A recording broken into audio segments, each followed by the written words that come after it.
নমস্কাৰ প্ৰদেশ কংগ্ৰেছ দ্বাৰা আয়োজিত এখন সভাত উপস্থিত থকা বিধায়িনী দলৰ দলপতি দেৱব্ৰত শইকীয়া ডাঙৰীয়া, কাৰ্যকৰী সভাপতিসকল, জাকিৰ হুছেইন সিকদাৰ ডাঙৰীয়া, উপস্থিত থকা প্ৰাক্তন মন্ত্ৰী ৰাণী নৰৰ ডাঙৰীয়া, AICC সম্পাদক, বিশিষ্ট ব্যক্তিসকল, বিধায়কসকল, প্ৰাক্তন বিধায়কসকল, প্ৰাক্তন মন্ত্ৰীসকল, প্ৰাক্তন সাংসদসকল, আমাৰ মহিলা কংগ্ৰেছৰ সভানেত্ৰী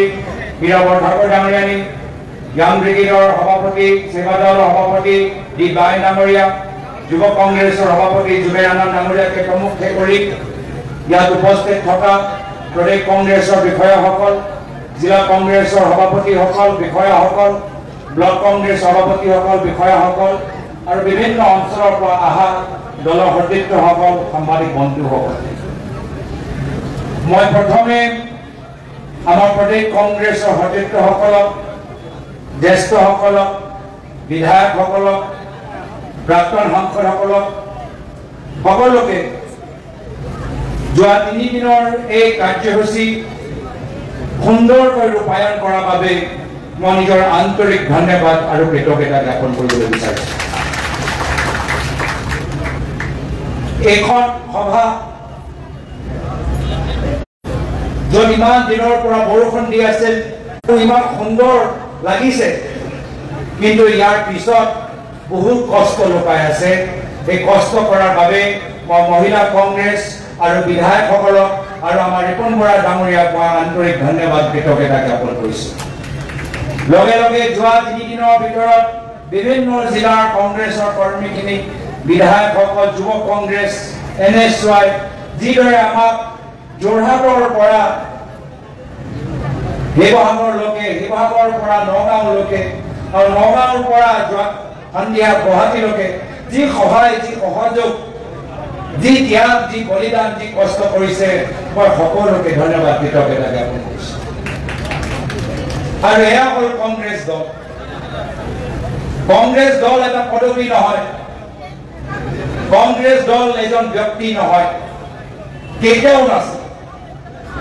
কংগ্ৰেছ সকলোৰ দল। আৰু আজি মই নিখিল ভাৰত কংগ্ৰেছ সমিতি নেতৃত্বক ধন্যবাদ দিছোঁ যে আমালোকৰ ওপৰত এটা গধুৰ দায়িত্ব তেওঁলোকে দিছে, কিন্তু এই দায়িত্ব সফলভাৱে ৰূপায়ণ কৰিবলৈ হ'লে ময়ো অকলে নোৱাৰিম, মোক আপোনালোকৰ সহায় লাগিব। মোক সহায় লাগিব একদম আমাৰ তৃণমূল পৰ্যায় বুথ কমিটিৰ সেই বিষয়াৰ পৰা আমাৰ মণ্ডল কংগ্ৰেছৰ কমিটিৰ সভাপতিলৈকে, মোক সহায় লাগিব ব্লক কংগ্ৰেছৰ পৰা আমাৰ প্ৰদেশ কংগ্ৰেছৰ বিষয়াসকলৰ, আমাৰ বিভিন্ন সদস্যৰ, মোক সহায় লাগিব আমাৰ জ্যেষ্ঠসকলৰ, প্ৰাক্তন সাংসদসকলৰ, প্ৰাক্তন বিধায়কসকলৰ। আৰু ময়ো আপোনালোকক কৈছোঁ যে আজি মই আপোনালোকৰ মাজত কোনো ব্যক্তিগত স্বাৰ্থ লৈ অহা নাই, মই আহিছোঁ কংগ্ৰেছ দলটোক আৰু মজবুত কৰিব।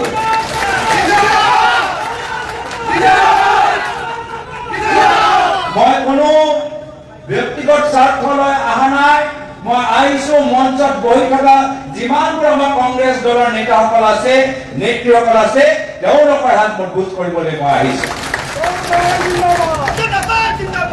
মই আহিছোঁ এই দায়িত্ব লৈ সেই অঞ্চলত য'ত কোনো কংগ্ৰেছৰ বিধায়ক নাই, য'ত কোনো কংগ্ৰেছৰ MP নাই, কিন্তু আমাৰ সেই কংগ্ৰেছৰ কৰ্মীখিনি দিনে ৰাতি কংগ্ৰেছ কৰি আছে, মই সেই অঞ্চলত কংগ্ৰেছ দলটোক শক্তিশালী কৰিবলৈ আহিছোঁ। সেয়া কাৰ্বি আংলং হওক, সেয়া বিটিআৰ অঞ্চল হওক, সেয়া NC হিলছ হওক, সেয়া তিনিচুকীয়া জিলা হওক, সেয়া বিশ্বনাথ জিলা হওক, সেয়া শোণিতপুৰ জিলা হওক, য'ত য'ত আমাৰ কংগ্ৰেছৰ প্ৰতিনিধি নাই, সেই অঞ্চলত আমি কংগ্ৰেছ দলটো সকলোৱে মিলি মজবুত কৰিব লাগিব। আৰু আমি পাৰিম, যদি আমি একেলগে হৈ কাম কৰিব, আমি আগবাঢ়ি যাওঁ, আমি নিশ্চয় পাৰিম।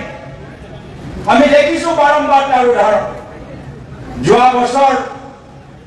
মই যোৰহাটৰ কথা নকওঁ, কলাই কথা ক'বলৈ বিচাৰোঁ। এই বিহাৰৰ কংগ্ৰেছ দলৰ স্থিতি ভাল নাছিল, যাৰ ফলত আমাৰ মণ্ডলৰ সংগঠনৰ আৰু বুথ পৰ্যায়ৰ সংগঠনৰ অৱস্থা ভাল নাছিল। আৰু যদি আমি ভাবোঁ যে য'ত ব্লকৰ অৱস্থা ভাল নহয়, য'ত মণ্ডলৰ অৱস্থা ভাল নহয়, তাত নিজে নিজে নিৰ্দেশ দিব, সেয়া আমালোকৰ ভোট কৰিব লাগিব। আমি নিজে গৈ আমি ভোটত সহায় কৰিব লাগিব, আৰু সেয়া কাম আমি কৰি দেখালো। বিহালী ধলাই এজন এজন জ্যেষ্ঠ নেতা এটা মণ্ডলৰ দায়িত্ব লৈছিল। যি মণ্ডলত বুথ কমিটি নাই, তাত এজন প্ৰাক্তন মন্ত্ৰী সেই মণ্ডলত দায়িত্ব লৈ নিজে গৈ তাত বুথ কমিটি বনাই আছে। এজন এজন জিলা কংগ্ৰেছৰ সভাপতি এটা মণ্ডলৰ দায়িত্ব লৈছে, নিজৰ জিলাৰ কাম কৰাৰ লগতে সেই নতুন মণ্ডলত গৈ তেওঁলোক সৰু সৰু বুথ কমিটি কৰিবলগীয়া। আৰু যাৰ ফলত ফলাফল কি হ'ল? ফলাফলটো হ'ল যে যি সমষ্টিত আমি ইয়াৰ আগতে ৩৫,০০০ ভোটৰ ব্যৱধানৰ পৰা পৰাজিত হৈছিলো, ১.৫ মাহৰ কষ্টত আমি সেই ৩৫,০০০ পৰা যদি আৰু এটা মাহ আমাৰ ওচৰত থাকিলেহেঁতেন, নিশ্চয় আমি বিহাৰীত আমি জিকিলোহেঁতেন, নিশ্চয় আমি ধলাইত আমি জিকিলোহেঁতেন। মাত্ৰ সময় অভাৱৰ কাৰণে, আৰু সেইকাৰণে সময় যথেষ্ট গুৰুত্বপূৰ্ণ। আমাৰ হাতত সময় বেছি নাই, আমাৰ হাতত মাত্ৰ 10 মাহ আছে। এই 10 মাহৰ ভিতৰত যদি আমি প্ৰত্যেক দিন আজিৰ পৰা আমি অহা বিধানসভা নিৰ্বাচনলৈকে আমি প্ৰচাৰ কৰিবলৈ আৰু দলটোক আমি শক্তিশালী যদি নকৰোঁ, আমি নিজৰ লক্ষ্যত আমি কেতিয়াও আমি তাৰ ওচৰত যাব নোৱাৰিম। কিন্তু আজিৰ পৰাই আমি নিজৰ যদি আমি দায়িত্ব লওঁ, আৰু আজিৰ পৰা অহা 10 মাহলৈকে আমি যদি ভাবি লওঁ কি নিৰ্বাচন আৰম্ভ হৈ গ'ল, আৰু যিদৰে এটা গীত বাজি আছিল, সেই গীতত কি কৈছিল? এবাৰ কি হ'ব? এবাৰ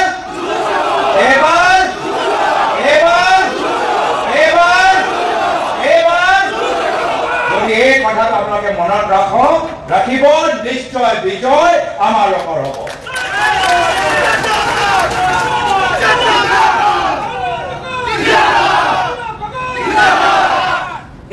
আজি এই পৰ্যায়লৈকে আমি আহিছো, আমি হঠাতে ইয়াত আহি পোৱা নাই। ইয়াৰ আগত বহুতৰ ত্যাগ বলিদান আছে, আৰু তেওঁলোকৰ কষ্ট আমি পাহৰি যাব নোৱাৰো। প্ৰাক্তন সভাপতি ভূপেন বৰা ডাঙৰীয়া যিদৰে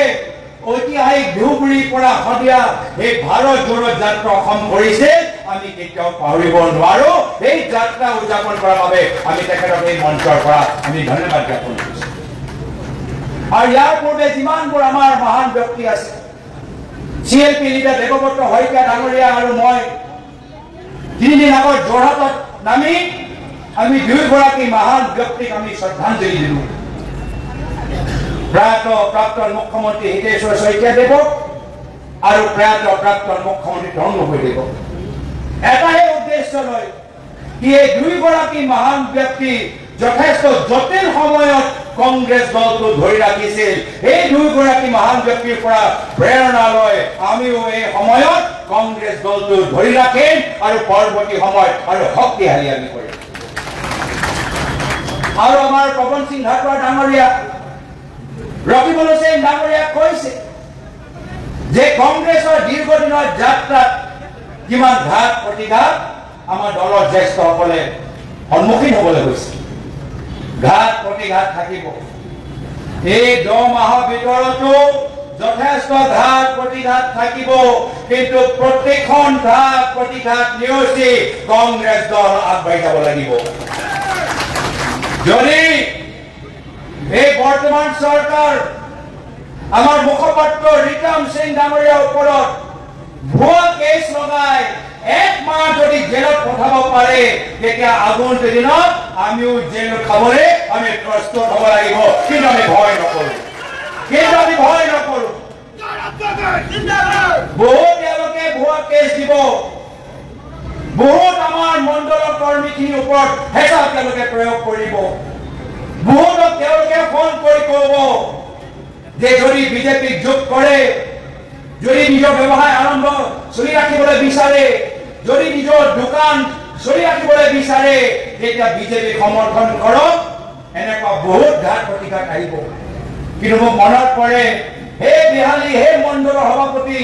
যাৰ দোকান আৰক্ষীসকলে লৈ গ'ল কিন্তু হে মণ্ডলৰ সভাপতি ক'লে তোমালোকে মোৰ দোকানটো ভাঙিব পাৰা কিন্তু মোৰ হৃদয়ত কংগ্ৰেছ দলৰ প্ৰতি যে টান সেই টানটো তুমি ভাঙিব নোৱাৰা এইকাৰণে ময়ো প্ৰস্তুত যিমান তোমালোকে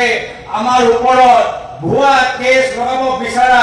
যিমান তোমালোকে আমাৰ ওপৰত ভুৱা কথা দাগ লগাবলৈ বিচাৰা প্ৰতিখন ভুৱা দাগ আমি অসমৰ ৰাইজৰ আশীৰ্বাদ লৈ আমি মোহাৰিবলৈ এই কামখিনি কৰিম আৰু এই ক্ষেত্ৰত অসমৰ জনসাধাৰণৰ ভূমিকা যথেষ্ট গুৰুত্বপূৰ্ণ হয় কংগ্ৰেছ দল আমাৰ বিৰোধী মঞ্চৰ ভিতৰত আটাইতকৈ শক্তিশালী দল আটাইতকৈ বিশাল দল কিন্তু মই নিজে দেখিছো যোৰহাট লোকসভা নিৰ্বাচনত কংগ্ৰেছ দল আছিল কিন্তু কংগ্ৰেছ দলৰ দৈ অসমৰ জনসাধাৰণ যুৱ সমাজ মহিলা সমাজ বয়োজ্যেষ্ঠসকলৰ আশীৰ্বাদ পোৱাৰ পিছতহে আমি যোৰহাট লোকসভা নিৰ্বাচনত আমি বিজয় লাভ কৰিলো আৰু সেইকাৰণে এই মঞ্চৰ পৰা মই অসমৰ জনসাধাৰণক বিনম্ৰভাৱে অনুৰোধ জনাইছো যে কংগ্ৰেছ দলেও অকলে কৰিব নোৱাৰিব আমিও অকলে কৰিব নোৱাৰিম আমি সমাজৰ প্ৰত্যেক বৰ্গৰ সহায় আশীৰ্বাদ সমৰ্থন এই মঞ্চৰ পৰা বিচাৰিছো আমি বিচাৰিছো খেতিয়কসকল আমাক যোগ দিয়ক আমি বিচাৰিছো বয়োজ্যেষ্ঠসকল বুদ্ধিজীৱীসকল আমাক পৰামৰ্শ দিয়ক আমি বিচাৰিছো নৱ প্ৰজন্ম ওলাই আহা আমাক তোমালোকে সহায় কৰা আমি বিচাৰিছো মহিলাসকল বিভিন্ন জনগোষ্ঠী জনজাতিসকল বিভিন্ন সামাজিক সংগঠনসকল বিভিন্ন দল ওলাই আহা আমি সকলোৱে একত্ৰিত হৈ নিজৰ স্বাৰ্থৰ কাৰণে নহয় অসমৰ আমাৰ ভূমিপুত্ৰ খিলঞ্জীয়া মানুহৰ স্বাৰ্থত অসমৰ নিৰাপত্তা দিয়াৰ স্বাৰ্থত অসমক লোকতান্ত্ৰিক আদৰ্শ জীয়াই ৰখাৰ স্বাৰ্থত আহক আমি সকলোৱে একগোট হৈ এই বিজেপি চৰকাৰক বিদায় দিওঁ আৰু সেইকাৰণে পৰৱৰ্তী সময়ত আমাৰ লক্ষ্য থাকিব দুটা নিজৰ দলৰ স্থিতি সবল কৰিবই লাগিব নিজৰ ব্লক মণ্ডল বুথ কমিটি সবল কৰিবই লাগিব নিজৰ ভাতৃ ভগ্নী সংগঠনসকলক সময় দিব লাগিব বিভিন্ন জনগোষ্ঠী জনজাতি বিভিন্ন বৰ্গৰ মানুহক আজি নিজৰ দলৰ ভিতৰত স্থান দিব লাগিব জিলা কংগ্ৰেছৰ স্থান দিব লাগিব যুৱকসকলক মহিলাসকলক প্ৰাথমিকতা দিব লাগিব বয়োজ্যেষ্ঠসকলে অলপ স্থান যুৱকসকলৰ কাৰণে এৰি দিব লাগিব যুৱকসকল বয়োজ্যেষ্ঠসকলৰ ওচৰত গৈ তেখেতৰ আশীৰ্বাদ বিচাৰিব লাগিব আৰু তেতিয়াই হ'লে যদি কংগ্ৰেছ এটা বৃহত্তৰ পৰিয়াল দৰে কাম কৰে নিশ্চয় কংগ্ৰেছ দল য'ত বিধায়ক আছে য'ত বিধায়ক নাই প্ৰতিখন সমষ্টি আৰু শক্তিশালী হ'ব আৰু ময়ো এটা কথা দিছো কি যিসকলে কংগ্ৰেছৰ বাবে কষ্ট কৰি আছে আপোনালোকৰ কষ্ট ব্যৰ্থ নহয় মই সকলৰ ওপৰত আমি গুৰুত্ব দিবলৈ চেষ্টা কৰিম যিসকলে নিষ্ঠাৰে কংগ্ৰেছ কৰি আছে যিসকলে বেয়া দিনত কংগ্ৰেছ কৰি আছে যিসকলে নিজৰ গাঁৱৰ ভিতৰত কংগ্ৰেছ দলটোক ধৰি আছে আমি সেইজনকে আটাইতকৈ বেছি গুৰুত্ব আৰু প্ৰাথমিকতা আমি দিম আৰু হয় আমালোকৰ দলৰ উত্থান চাই কিছু মানুহৰ পৰা ফোন আহিব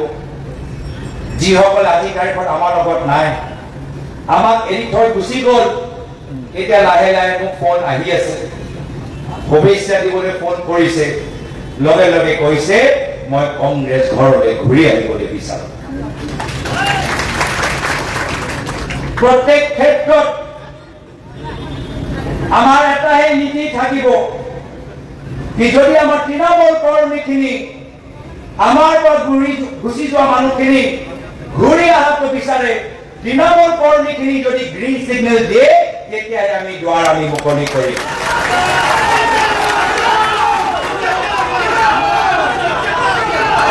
যদি তৃণমূল কৰ্মীখিনি এই ৰেড ফ্লেগটো দেখাই দিয়ে আমি তেওঁলোকৰ ট্ৰেইনটো আমি বাহিৰত আমি ৰাখিব